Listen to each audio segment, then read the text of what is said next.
Hai, apa kabar teman-teman? Semoga selalu sehat, dilancarkan rezekinya, dan dimudahkan dalam segala urusan. Amin.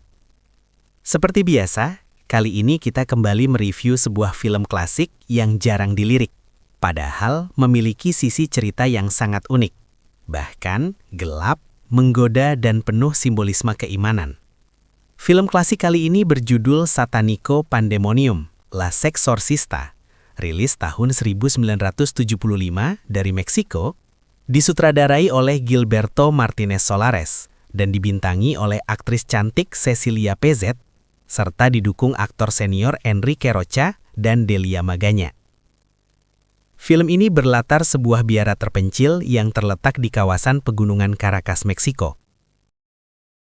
Di sanalah sekelompok biarawati hidup dalam kesunyian, dipimpin oleh seorang kepala biara bernama Suster Teresa.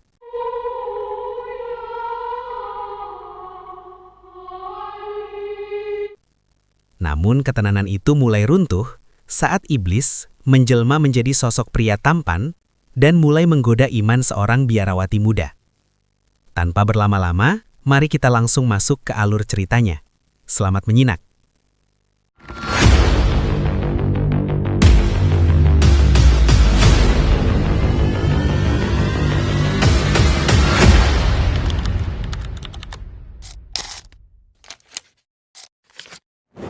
Film dibuka dengan sosok seorang biarawati muda berparas cantik bernama Suster Maria.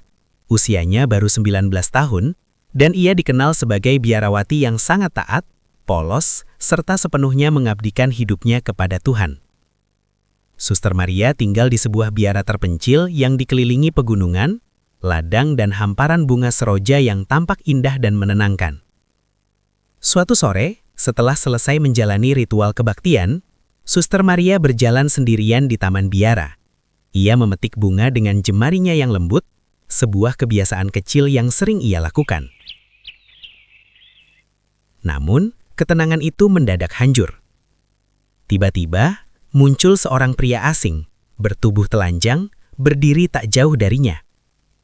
Suster Maria terkejut hebat. Jantungnya berdegup kencang.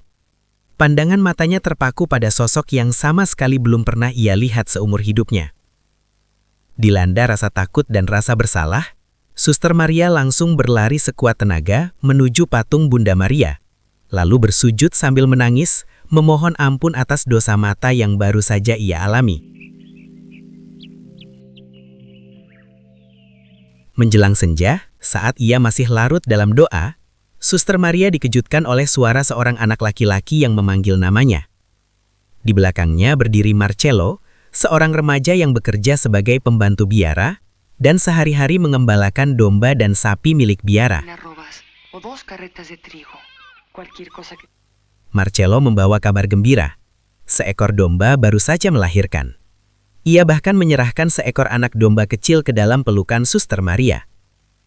Suster Maria tampak bahagia. Ia menerima anak domba itu dengan penuh kasih. Marcelo lalu mengajaknya melihat ternak lain di kandang. Namun kembali, ketenangan itu buyar. Saat memberi minum domba, Suster Maria melihat bayangan pria misterius itu lagi. Dan benar saja, sosok tersebut berdiri di belakangnya, sambil memakan apel. Pria itu menyapanya. Suster Maria ketakutan. Tanpa berkata apapun, ia berlari masuk ke dalam biara. Hari Minggu tiba. Langit cerah, kamera menyorot keindahan pedesaan dan pegunungan, lalu perlahan masuk ke bangunan biara yang megah. Nyanyian paduan suara terdengar dari dalam kapel, para biarawati sedang menjalankan ibadah dengan khusyuk.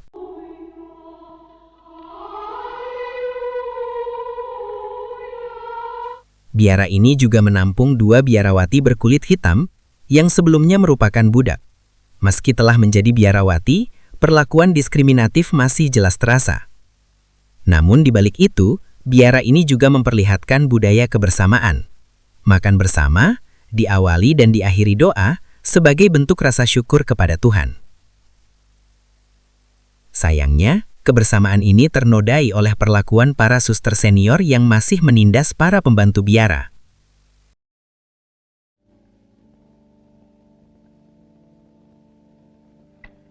Otra vez la cena tarde. Suster Maria kembali dihantui oleh penampakan pria pemakan apel itu. Ia muncul dan menghilang sesuka hati, membuat batin Suster Maria semakin tergoncang. ¿Qué te pasa, hermana? Quisiera morirme. ¿Pero por qué?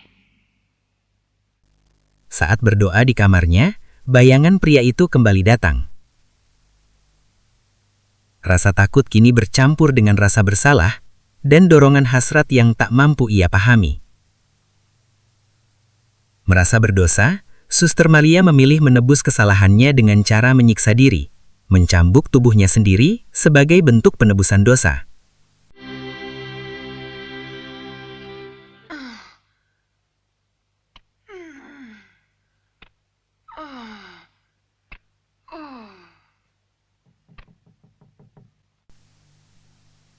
Suatu hari, Suster Maria diminta mengobati sapi yang sakit di kandang. Ia dikenal memiliki kemampuan merawat hewan. Yo creo que doña Sofía sufre una pulmonía. Su estado es grave. Karena terlalu lelah, ia tertidur di dalam kandang. Disitulah pria misterius itu kembali datang, melemparkan apel ke arahnya. Ketakutan, Suster Maria berlari kembali ke kamarnya. Namun di dalam kamar, ia justru didatangi oleh seorang biarawati lain yang secara mengejutkan mengaku mencintainya. Dios sea contigo, hermana. ¿En qué puedo servirte? Solo tú puedes comprenderme y ayudarme. Hasrat tak terkendali. Suster Maria hanyut.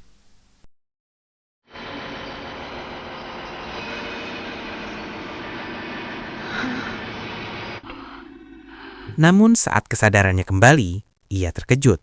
Yang bersamanya bukan biarawati itu, melainkan sosok pria misterius tersebut.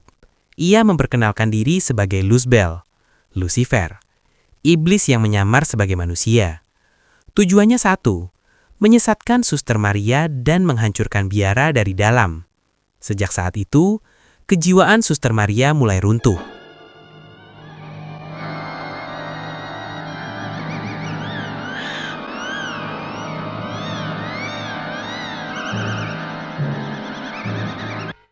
Ia menggoda Marcello di tepi sungai.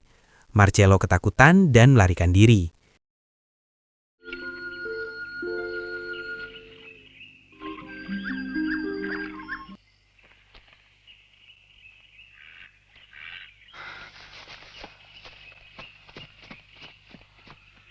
Tak berhenti di situ, Suster Maria mendorong seorang pembantu biara yang putus asa hingga tewas gantung diri.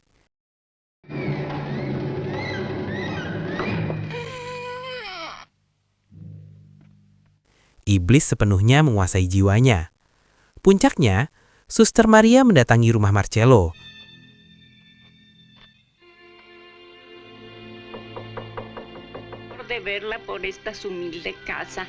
Berniat menjerumuskannya.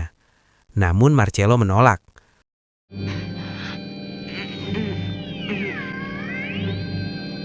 Dalam amarah dan kegilaan, Suster Maria menikam seseorang hingga tewas. Yang ternyata adalah ibu Marcello, bukan Marcello sendiri.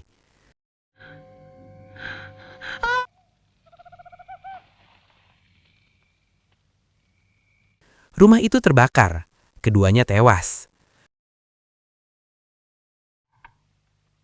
Ave Maria Purissima.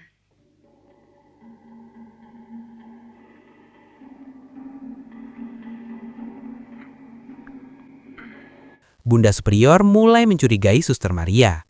Saat kebenaran terungkap, Suster Maria justru membunuh Bunda Superior dan menyembunyikan jasadnya. Te he odiado. Tu lugar me pertenece. Tú me lo robaste.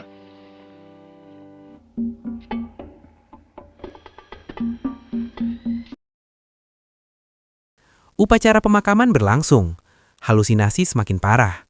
Suster Maria akhirnya melarikan diri dan bersembunyi di sebuah gua.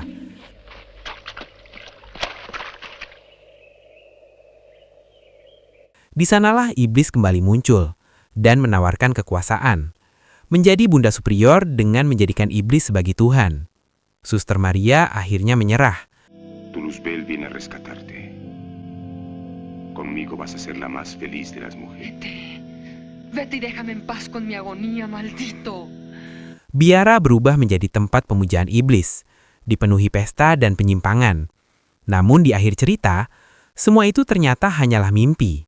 Dalam dunia nyata, Suster Maria telah terbaring sakit parah selama 3 bulan dan akhirnya meninggal dunia saat bermimpi menjadi bunda superior. Film ini menggambarkan satu hal penting. Bahkan di detik-detik terakhir kehidupan, iblis tidak pernah berhenti menggoda iman manusia. Jika manusia yang sekarat saja masih digoda, bagaimana dengan kita yang masih diberi kesehatan? Sekian alur cerita film klasik kali ini. Jangan lupa like, komen, dan subscribe channel ini agar kalian tidak ketinggalan alur film selanjutnya. Saya Bang Sandy undur pamir, semoga kalian semua baik-baik saja. Sampai jumpa di review film berikutnya. Hatur nuhun.